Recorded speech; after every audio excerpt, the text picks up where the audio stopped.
آؤ تذکرہ امام حسین میں کربلا کے بعد کیا ہوا۔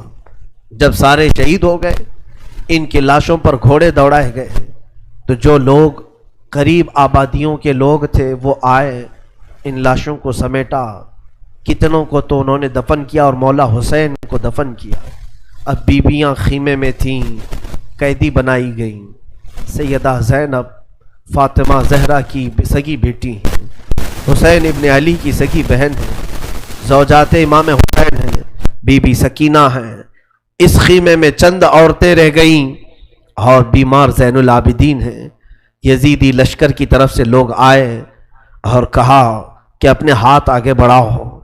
ہاتھ آگے بڑھائے گئے تو ان کو ہتھکڑیاں ڈال دی گئیں۔ رسول اللہ کے گھر والوں کو ہتھکڑیاں ڈال کر باہر نکالا گیا، خیمے اجاڑ دیے گئے۔ بعض روایات یہ بتاتی ہیں کہ خیموں میں آگ لگا دی گئی۔ جب خیمے جل گئے، شام کا وقت تھا، مغرب کے بعد یہ لٹا ہوا تاخت و تاراج قافلہ کوفہ کی طرف جا رہا تھا۔ کربلا سے اب یہ کوفہ جا رہے تھے، لیکن ظالموں نے جتنے شہید ہوئے تھے ان کے سر سنبھال کر رکھے تھے۔ امام حسین ابن علی کا سر لے لیا، عباس علمبردار کا سر لے لیا، اور علی اکبر امام قاسم کے سر کاٹ کر لے لیے۔ سارے سروں کو انہوں نے، اس لیے کہ اس وقت ثبوت پیش کرنے کے لیے سر دکھانے پڑتے تھے کہ ہم نے ان کا قتل کیا ہے۔ اب سروں کو انہوں نے نیزوں میں ڈال دیا اور سروں کو لے کر نیزوں سے چلنے لگے۔ یہ سفر ان کا شروع ہوا، کوفہ کی طرف چلے۔ کیا ہے، ایک بڑی بات مجھے یاد آتی ہے۔ مولا حسین کی ایک کنیز تھی جس کا نام بی بی شیرین بتایا گیا ہے۔ وہ سیدہ فاطمہ زہرا رضی اللہ تعالیٰ عنہ کی بھی خدمت کر چکی ہیں۔ بی بی شیرین، اس کو حضرت امام حسین نے آزاد کر دیا تھا۔ وہ کہتی تھی کہ میں آزاد نہیں ہونا چاہتی ہوں۔ کہا تھا کہ تو بڑھاپے کو پہنچ چکی ہے، تجھے ہم نے آزاد کر دیا۔ اور اس کے بعد مولا حسین نے، جب یہ مدینہ طیبہ میں تھے، بی بی شیرین کو کہا تھا کہ تو آزاد ہے، جا۔ بہت سارا مال دیا تھا اور جمع کر کے کہا تھا کہ تو چلی جا، اپنی بقیہ زندگی آرام سے گزار۔ تو کہتی ہے ایک شرط ہے میری، میں اس شرط پر جاؤں گی۔ امام حسین ابن علی نے پوچھا کہ ہم نے تجھے کسی چیز سے روکا نہیں، منع نہیں کیا، کیا چیز تو چاہتی ہے؟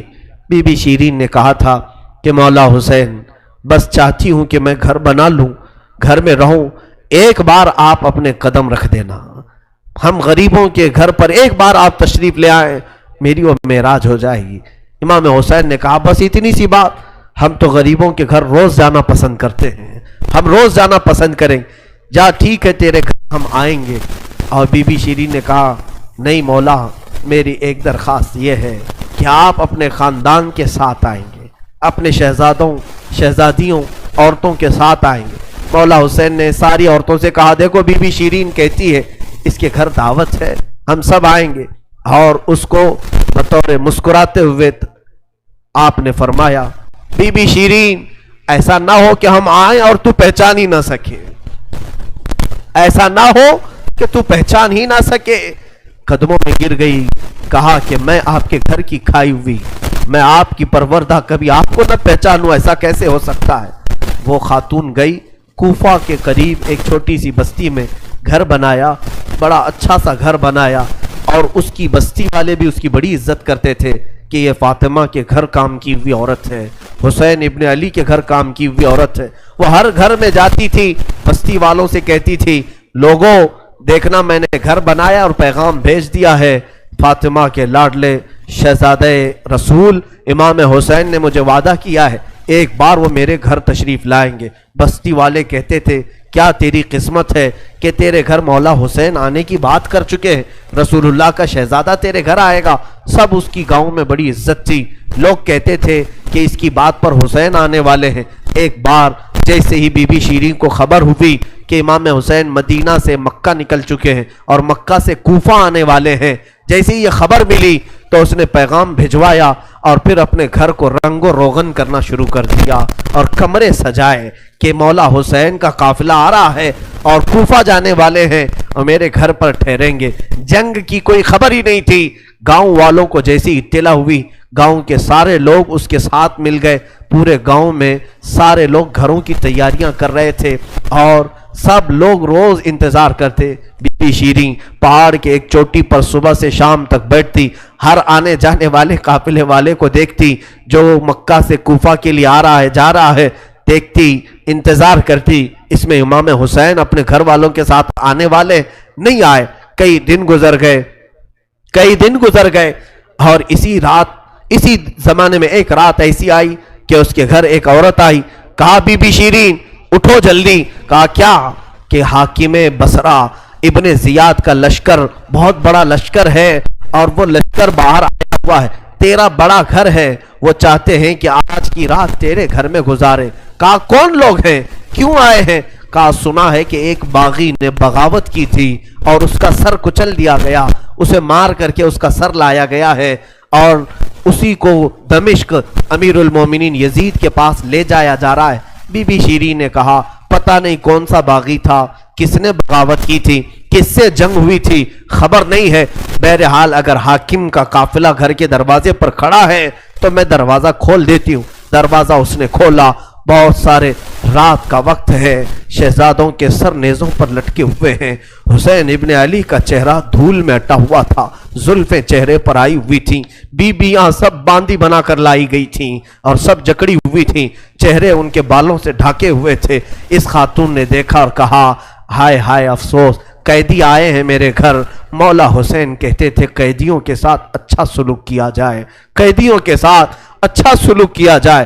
اس نے اپنے گھر میں اندر داخل کیا, جو حاکم جو اس کے سپہ سالار تھے ان سب کو اندر بلایا, رات گزارنے کا مقام دیا, جگہ دیا, اور یہ بیویوں کو صحن کے باہر ہی چھوڑ دیا گیا, ان کو اندر نہیں لایا گیا. اور اس خاتون نے کہا ان قیدیوں کو بھی تو لاؤ, میرا گھر کافی بڑا ہے, میں اندر سلا لوں گی. اسے اب تک یہ خبر نہیں تھی یہ لٹا ہوا قافلہ ہے کس کا, آخر یہ لٹا ہوا قافلہ کس کا آیا ہے. رات کے وقت اس نے کھانا بنایا, سارے فوجیوں نے کھانا کھا لیا. تو بی بی سے کہا ان قیدیوں کو کھانا مت دینا, وہ کھانے کے مستحق نہیں ہے.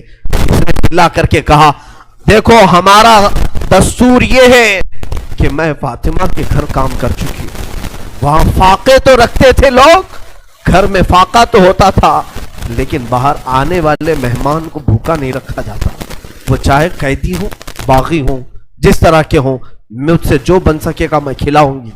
اس نے کھانے بنائے اور اس کے بعد لے کر کے آئی, اور اس کے بعد کھانا جب سیدہ بی بی زینب کے پاس رکھا تو بی بی زینب نے اپنے دونوں ہاتھ دکھائے جو پیچھے بندھے ہوئے تھے. اس خاتون نے بی بی شیریں نے کھولا اور ان کے بالوں سے چہرہ ڈھکا ہوا تھا, اور اس نے کھانا پروسا کہ کھا لو بیبیوں کھا لو. تو بی بی زینب نے پکار کر کے اپنے بھائی کا نام لیا, یا حسین ابن علی.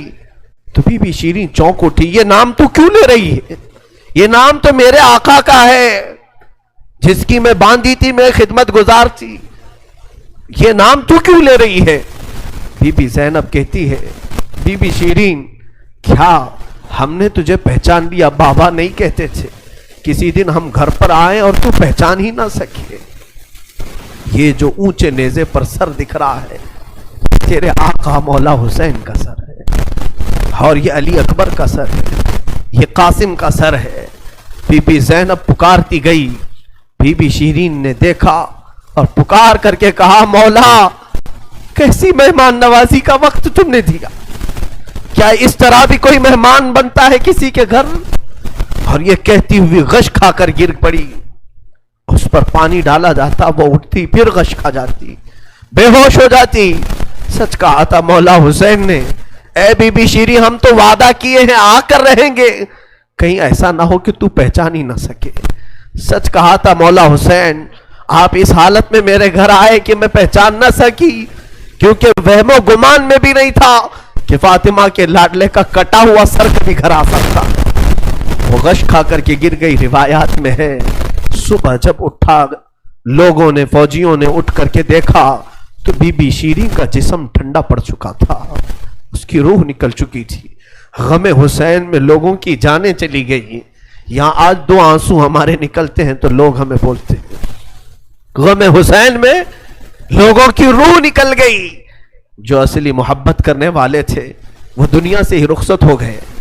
مولا حسین کی محبت کرنے والی بی بی شیریں دنیا میں نہیں رہی. کہا آخری جملے اس کے یہ تھے، گھر بڑی آن شان سے اس لیے بنایا تھا کہ ایک بار مولا قدم رکھیں گے. اب انہوں نے قدم رکھ دیا تو اب جینے میں کوئی مزہ نہیں ہے، اب میری زندگی کی تمنا پوری ہو گئی ہے.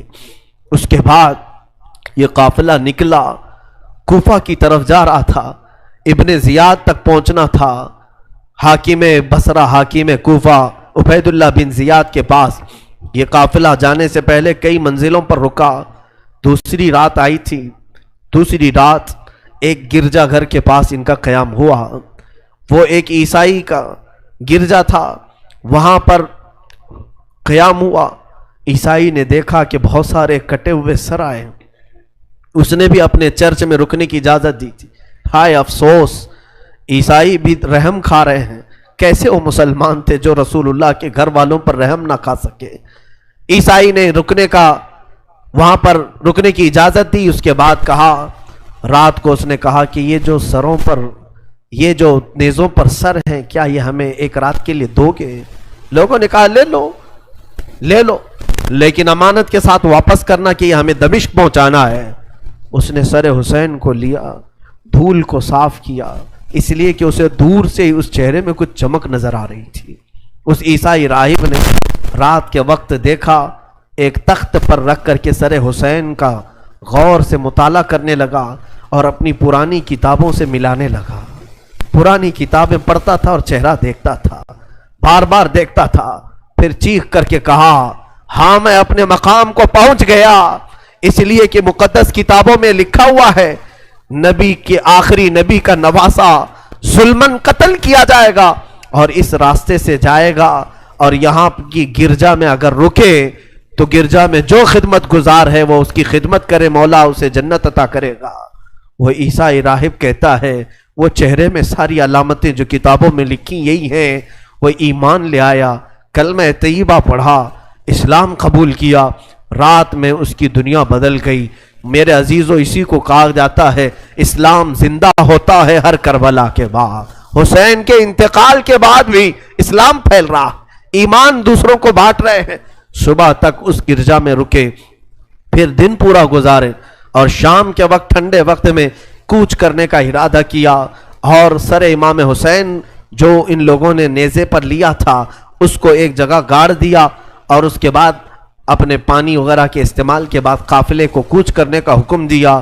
قافلہ آگے چلا، لیکن جو فوجی آتا سر حسین کو اٹھانے کے لیے نیزے پر، وہ تو ہلکا ہو چکا تھا لیکن وہ زمین میں ایسا گڑ چکا تھا کہ اٹھتا نہیں تھا، کسی سے ہل نہیں رہا تھا. بہت لوگوں نے کوشش کی. پھر آ کر کے انہی ظالم یزیدیوں نے بی بی زینب سے کہا، اے خاتون، یہ تمہارے بھائی کا سر زمین پر ایسا جمع ہوا ہے، ہٹتا نہیں ہے، آگے بڑھنا ہے ہمیں، یہ ہٹتا نہیں ہے. بی بی زینب نے غور سے دیکھا اور کہا، قافلے میں دیکھ لو سب ہیں یا نہیں، قافلے میں سب ہیں یا نہیں. دیکھا گیا تو بی بی سکینہ قافلے میں نہیں تھی، قافلے میں موجود نہیں تھی. بی بی زینب نے کہا، وہ میرا غیور بھائی ہے، اپنے خاندان والوں کو چھوڑ کر کہیں جاتا نہیں تھا، اپنی بچی کا غم ہوگا، آگے نہیں بڑھتا، تلاشو سکینہ کہاں ہے. لوگوں نے ڈھونڈنا شروع کیا.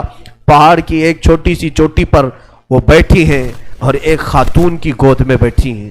کوئی ایک خاتون ہے، اسے سہلا رہی ہے، تھپکیاں دے رہی ہیں. بی بی سکینہ 9 سال کی عمر میں ایک بڑی معزز خاتون کی گود میں ہچکیاں لے لے کر رو رہی ہیں اور کچھ باتیں کر رہی ہیں. بی بی زینب نے دور سے دیکھا، خاندان کی کچھ عورتیں اور آئیں، پکارا، سکینہ جانے کا وقت ہو گیا، تم یہاں کیا کر رہی ہو. دوڑ کر کے جیسی سکینہ کے قریب آئے تو دیکھا نہ وہاں عورت تھی نہ کوئی خاتون تھی. سکینہ کو اٹھایا، کیا کر رہی تھی تم یہاں، کیسے آئی، کون عورت، کس سے بات کر رہی تھی. سکینہ نے کہا، میں جانتی نہیں تھی، یہاں حاجت کے لیے آئی تھی، اچانک ایک خاتون نمودار ہوئی، اس نے مجھے گود میں اٹھایا، بوسے دینا شروع کیا، میرا ماتھا چوما. میں نے پوچھا کہ تو کون ہے، تو اس نے کہا، اے بچی تو نہیں جانتی، میں تیری دادی فاطمۃ الزہرا ہوں، میں فاطمۃ الزہرا ہوں، رسول اللہ کی شہزادی ہوں. میں اپنی دادی کے گود میں سو گئی، بڑا نرم گود تھا، بڑی ان کی